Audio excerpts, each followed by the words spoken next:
Albert Einstein. ये नाम आज भी हर इंसान के जहन में एक चमत्कारी वैज्ञानिक के रूप में जगह बनाता है। एक ऐसे व्यक्ति का नाम जिन्होंने अपनी प्रतिभा, सोच और मेहनत के दम पर दुनिया का नजरिया बदल दिया।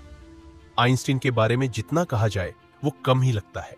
उनका जीवन एक आम इंसान से एक महान वैज्ञानिक बनने तक की कहानी न सिर्फ हमें प्रेरित करती है, बल्कि ये दिखाती है कि अगर आपके अंदर जुनून हो तो कोई भी लक्ष्य असंभव नहीं है।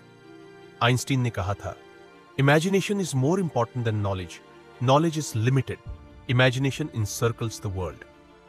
इस एक लाइन में उन्होंने दुनिया को सोचने का नया तरीका दिया। डाकड़ी शाशा। उनकी एक कहानी शुरू होती है एक छोटे से जर्मन शहर उल्म से, जहां 14 मार्च 1979 को उनका जन्म हुआ। आइंस्टीन का बचपन एकदम आम था, लेकिन एक बात थी जो सबको हैरान करती थी, उनका बोलने में धीरे होना। छोटे अल्बर्ट को बोलने में इतना समय लगता था कि उनके माँ बाप को लगता था कहीं उनमें कोई समस्या तो नहीं।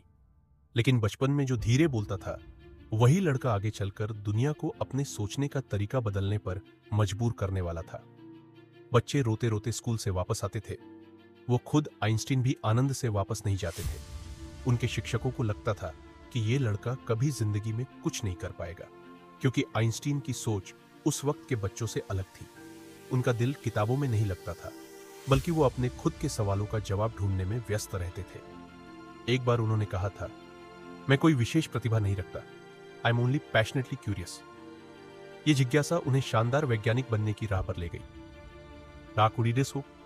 जब आइंस्टीन 16 साल के हुए, तब उन्होंने एक खास सवाल अपने आप से पूछा, अगर मैं रोशनी के साथ दौड़ सकूं तो क्या होगा? ये एक ऐसा प्रश्न था जिससे आगे चलकर उन्होंने अपने जीवन की सबसे महान खोज की। आइंस्टीन को जर्मनी में अपनी स्कूलिंग पूरी करने के बाद ज्यूरिक, स्विट्जरलैंड के पॉलिटेक्निक स्कूल में दाखिला मिला। लेकिन यहां भी उनका मन पारंपरिक स्कूल पढ़ाई में नहीं लगा। वो अपनी सोच को नई दिशाएं देने में व्यस्त रहे। आइंस्टीन के दिमाग में एक अलग सी शांति थी, जिसमें वो गहरे विचारों में घुसे रहते थे। उन्होंने थ्योरी ऑफ रिलेटिविटी का आविष्कार किया, जो दुनिया के ज्ञान को हिलाकर रख देने वाला था। ये थ्योरी दुनिया को यह समझाने में मदद करती थी कि समय और स्पेस का एक दूसरे के साथ कैसा रिश्ता है। उनका प्रसिद्ध समीकरण E = mc12 दुनिया के लिए एक नए युग का प्रवेश था। यह समझना एक समय में असंभव सा लगता था कि ऊर्जा और द्रव्य का एक अनंत संबंध है, लेकिन आइंस्टीन ने अपने अलग नजरिए से इस बात को साबित कर दिखाया। गुरुवार। एक और खास चीज आइंस्टीन की थी, उनका जुनून सिर्फ विज्ञान तक सीमित नहीं था। उन्होंने दुनिया के सामाजिक मुद्दों पर भी अपनी सोच व्यक्त की। वो एक शांति प्रिय इंसान थे जो हमेशा युद्ध के खिलाफ रहे।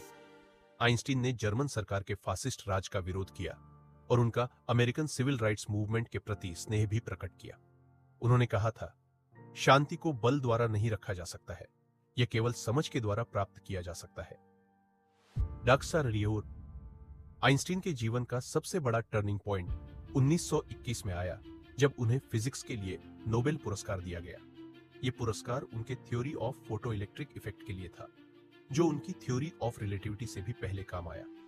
लेकिन चाहे उन्हें इस पुरस्कार से कितना भी सम्मान मिला हो, उन्होंने कभी भी अपनी खोजों का श्रेय अपने आप को नहीं दिया।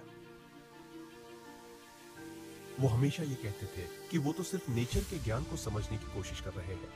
आइंस्टीन का जीवन जितना सफलताओं से भरा हुआ था, उतनी ही उनके जीवन में कठिनाइयां भी आई।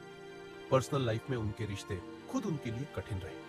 उनकी पहली पत्नी मिलेव मरिक के साथ उनका संबंध समय के साथ खराब होता गया। आइंस्टीन के बच्चों के साथ भी उनका संबंध उतना गहरा नहीं था जितना वो चाहते थे, लेकिन उन्होंने अपनी पत्नी और बच्चों के लिए हमेशा अपनी जिम्मेदारी निभाई।